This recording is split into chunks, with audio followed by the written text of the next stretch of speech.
আমার রোজটা হারিয়ে গেছিল, আমার খুব কষ্ট হচ্ছিল। আমার রোজটা মানে হারিয়ে গেছিল, তখন কষ্ট হচ্ছিল। আবার এখন আমার মোহর আজকে সকাল থেকে হারিয়ে গেছিল, আমার এত কষ্ট হচ্ছিল। আমার মোহরের জন্য প্রচণ্ড আমার কষ্ট হচ্ছিল, আমার মোহরের জন্য। আমি তো কেঁদে কেঁদে সকাল থেকে সারা আমার মোহরটার জন্য। আমার মোহরটা এত ভালো, এত মানে মিশুকে এত ঠান্ডা একদম, এত মানে ও আমাকে ভালোবাসে। আমার আওয়াজ পেলেই ও ছুটে ছুটে চলে আসবে খিদে পেলে।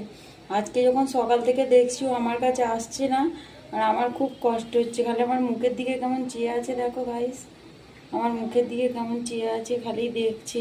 ভয়ে তো একদম কি অবস্থা হয়ে গেছিল, খুঁজে খুঁজে পাইনি, কুকুরে দৌড় করিয়েছে রাত 1টার সময়। তারপরে এই 3টে সাড়ে 3টের দিকে দেখছি একটা নর্দমায় মানে ভয়েতে ঢুকে গেছিলো, আটকে গেছিলো। তারপরে তাকে উদ্ধার করে গোসল করানো হয়।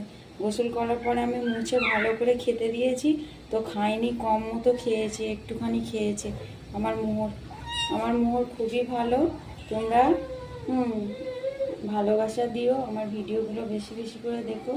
আর আমার মোহরের এখানটায় আঘাত পেয়ে গেছে নাকে, কুকুরে ধরেছিল কি জানি না।